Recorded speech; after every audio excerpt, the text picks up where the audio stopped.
Hi guys, Chuck Gauss here, master of Tapi Tapi.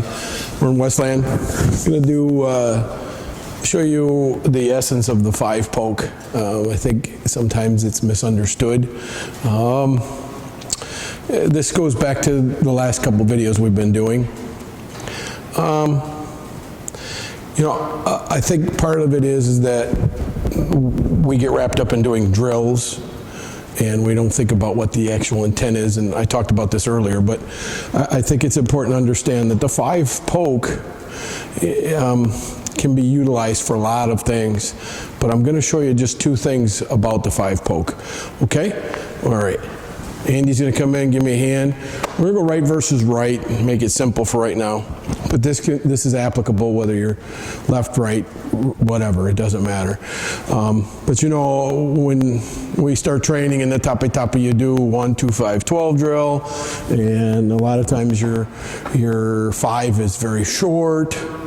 Remember that when you first started doing your disarms, your 5-poke was with intent, okay? Watch the difference. Okay, I'll show you. This is some of the things that we talk about in class, and in fact in some of the seminars I do around the world. This is just a small piece of what I'm talking about, the 5-poke, okay? So there's a lot to it, but I'm going to just give you a little bit. So if I do 1, and I do 2, and I do 5, there was no intent there. You've seen how he just stood right there in front of me. There was no battle to it. There was no fight. There was no drive. There was no... He wasn't worried. That was simple. Now, when we first start these drills, that's the way it's supposed to be, so everybody's safe and you'll learn and all that. But if we're thinking about combat here, and the 1, 2, 5 drill is just to help you understand how you can facilitate your traps and strikes and takedowns and whatnot. A real stick fight probably isn't going to start out that way. A guy's just going to swing, either a 1, a 2, a 5, or 12, or diagonal, whatever.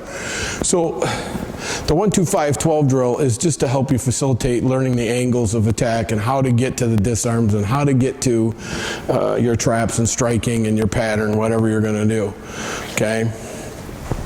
Now, if I'm defending a 5, I'm going to take it seriously.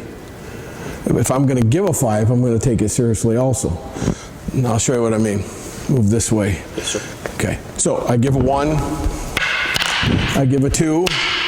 Now we've been doing this. Okay. But an actual 5 is this. You see how far he moved? I'm holding a stick so you can see, because if he goes like this, you might not. We'll change sides. But even off a Sinawali, we do this. Good sweep stroke and a 2 and a 1. Now if I come back 5 and I just do this, that's not a threat. I could change his position and dominate. I know where he's going to have to go. That's part of fight, right? Okay, so if I do this, yeah, that's pretty dangerous. You see the look on his face like, whoa, what the heck is that? But we don't practice this. We're afraid we're going to hurt each other, and I understand. Don't get me wrong. Nobody wants to hurt their training partner, okay? But there comes a point in time where you have to understand we're fighting. We're not knitting. This is a stick fight. So I want you to think about this. If I'm going to control him and I want to fight, okay, under control without injuring him, I have to have control, but I have to have purpose and intent. Okay, so whether I'm doing 1, 2, and 5, see, or if I'm doing off a Sinawali, I have to have intent. See, I go here. See, I go here. See, he's in trouble. You see what I'm saying? He's in trouble. The other thing about 5 that's so nice is that you can change what he's doing. Watch his body. 1, 2, 5. Well, where's he running to?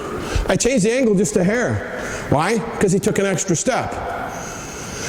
What I'm trying to explain to you is that you could dictate how to control your partner, put him in position. Professor used to march you into a certain spot and then blast you.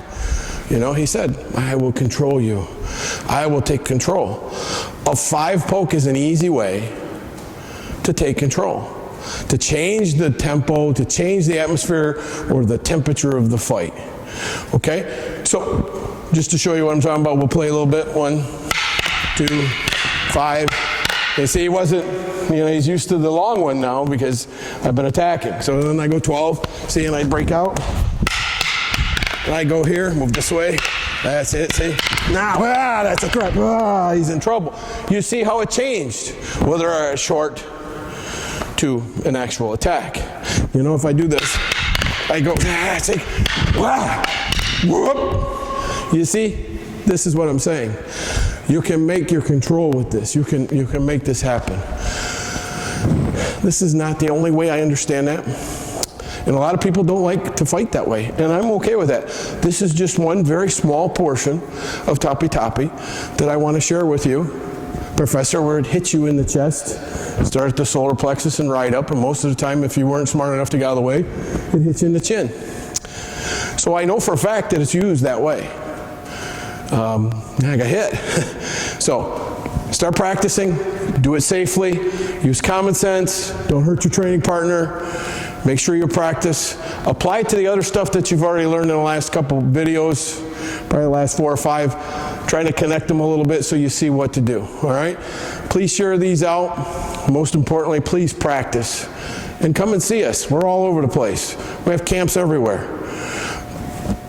Master of Tapi Tapi, International Modern East Federation. You can go there on Facebook. You can go to any of the Masters page. All the seminars are set up there. You can take a look. Please come see us. All right, train. Talk to you later.